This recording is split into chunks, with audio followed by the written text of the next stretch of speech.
हा काकू बोल ग. फंक्शन वरून तू घाईघाईतच निघालास? हो अगं जरा मीटिंग होती अर्जंट त्यामुळे निघायला लागलं. नाही पण मी तुझा जास्त वेळ घेणार नाही. पण घाई केल्या ना डोक्यातूनच जात नाहीये रे तो विषय, म्हणून फोन केला तुला. तू उष्टावणारा बसणार होतास, तुझ्या जागी अंशुमन बसला. तुला तुला राग नाही ना आला? काकू काही नाही रागाला मला. नाही कसं?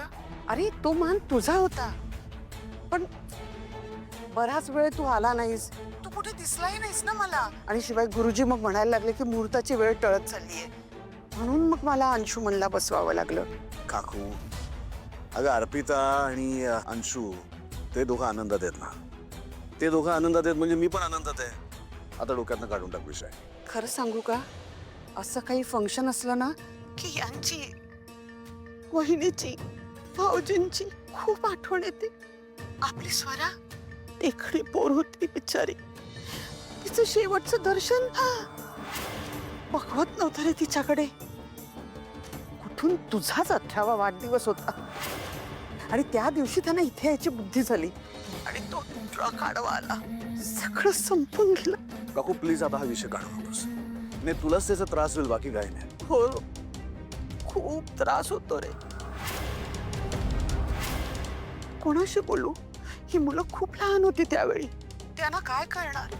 पण तुला तर सगळं कळतं ना. म्हणजे तू 18 वर्षाचा होतास ना, तुला तर सगळी परिस्थिती तुझ्या डोळ्यासमोर होती. असो, तुझ्याशी बोलून जरा बरं वाटलं. पण राहू दे, आता तू कामात असशील ना, तुझा जास्त वेळ घेत नाही. तुला तुला त्रास झाला का रे? काकू तू माझ्याशी कधीही बोलू शकतेस, तुला हवं तेव्हा. तुझ्याशीच बोलणार मी, अजून कोण? जाऊ दे, पण तू आता ऑफिस मध्ये अस ना, तू घरी ये, आपण बोलू. वेळेत ये. हा बाय. ही जखम अशीच भळभळत ठेवावी लागेल.